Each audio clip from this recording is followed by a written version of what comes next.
Hello बच्चों, let's read the question. The question says for the reaction 2Fe2S3 plus 6H2O plus 3O2 giving 4FeOH whole thrice plus 6S. If 4 moles of Fe2S3 are combined with 2 moles of H2O and 3 moles of O2, then which of the following statements is incorrect? Option 1, H2O is limiting reagent. Option 2, moles of FeOH whole thrice formed is 4 by 3. Option 3, moles of Fe2S3 remaining is 10 by 3. Option 4, mass of O2 remaining is 32 gram. So first of all, let us check the key concept of the question. The key concept of this question is stoichiometric calculations.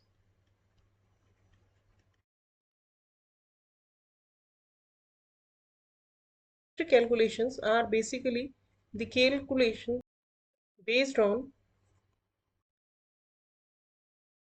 stoichiometry ratio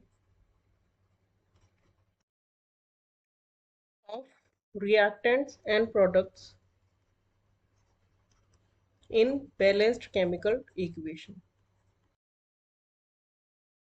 जो mole ratio होता है reactants और products का balanced chemical equation में, उसके ऊपर depend करता है कि कौन सा प्रोडक्ट कितना बनेगा. Let's check the complete solution of the question.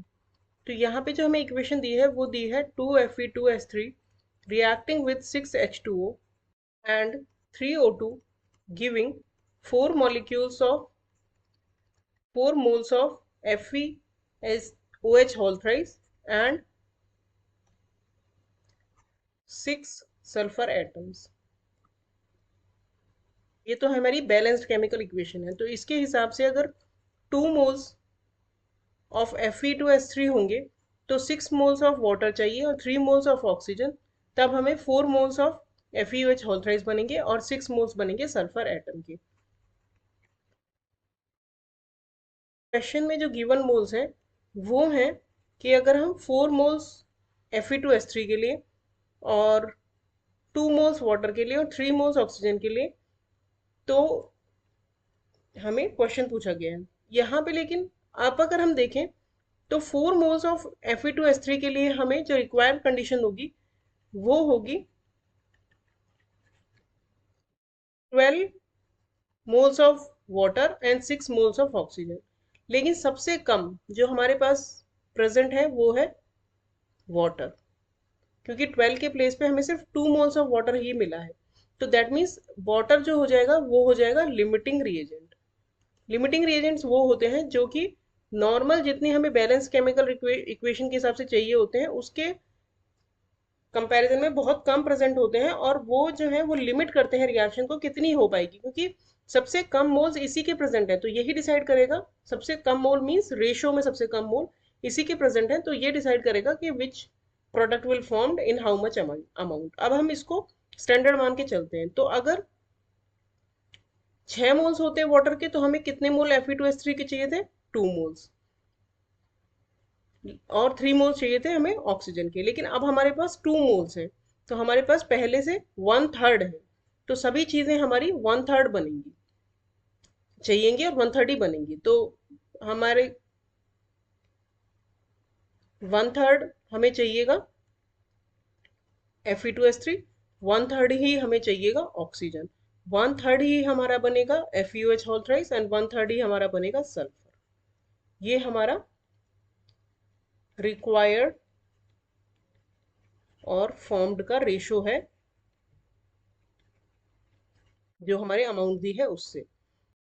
तो यहाँ पे अब हम देखें आफ्टर द रिएक्शन क्या क्या हमारे पास बचा और क्या क्या बना. आफ्टर रिएक्शन शुरुआत की थी 4 मोल से Fe2S3 के, लेकिन हमें काम आए सिर्फ 2/3. तो बचे कितने? 3 यहाँ पे हम कॉमन लेंगे, 12 - 2 यानी 10/3.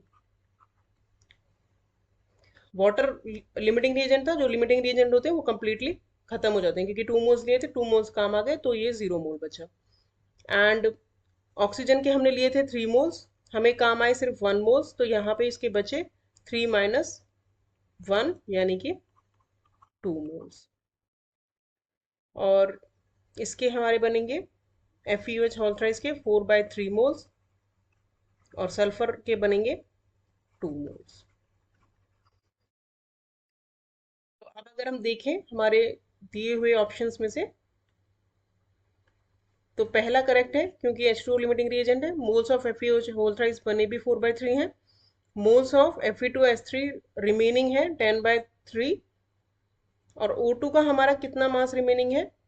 O2 का हमारा मास नहीं निकाला था हमने, मोल निकाले थे। तो हम इसके मास अगर देखें तो एक मोल का मास होता है 32, तो 2 मोल्स का हो जाएगा 64 ग्राम्स। तो यानी कि mass of O2 remaining is not 32 but 64। तो हमारा करेक्ट आंसर हो गया option 4। Hope you understood the solution well. Thank you.